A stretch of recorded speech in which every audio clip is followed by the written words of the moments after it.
Venir voir les conditions de travail des administrations déconcentrées et des forces de défense et de sécurité qui effectuent un travail remarquable dans le cadre de la sécurisation de cette partie du pays et voir aussi les défis environnementaux auxquels nous sommes confrontés de plus en plus dans la zone de la Falémé et qui ont conduit les ministres de l'Environnement, des Mines et celui chargé de l'Intérieur, de la Sécurité publique et des Forces armées à faire un rapport suite auquel j'ai pris un décret pour interdire les activités d'orpaillage à 500 mètres de la Falémé. Il fallait aussi venir jusqu'ici pour voir les dégâts qui ont été rapportés, mais constater de visu aussi le niveau d'application du décret et davantage instruire les forces de défense et de sécurité avec la collaboration des populations, des élus et des autorités déconcentrées, de veiller à ce que cette mesure soit correctement appliquée sur la durée qui est prévue, à savoir d'ici à juin 2027. C'est une préoccupation majeure quand on sait que la Falémé est un affluent du fleuve Sénégal qui alimente jusqu'à Dakar l'eau à usage domestique. D'autant plus que nous sommes dans le cadre de projets de transfert d'eau qui partent toujours du fleuve Sénégal, notamment pour ce qui concerne le grand transfert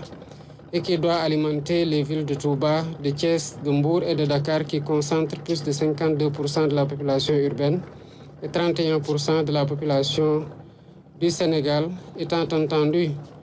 que l'essentiel des pôles urbains sont configurés entre Diamniadio, Daga-Kholpa, la nouvelle ville de Thiès, et Mbour dans une certaine mesure.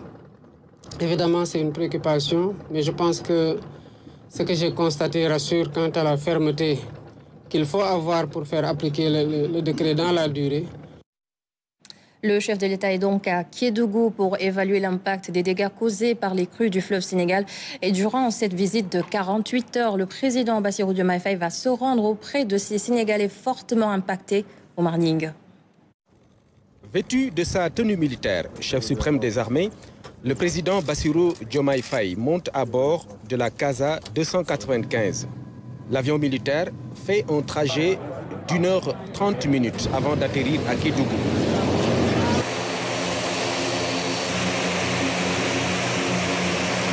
À l'accueil, les autorités administratives et locales,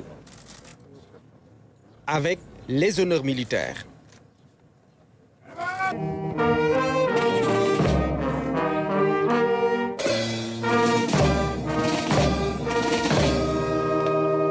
La visite que le chef de l'État effectue ici à Kédougou répond au souci de prendre en charge les enjeux environnementaux et sécuritaires liés à l'exploitation des ressources.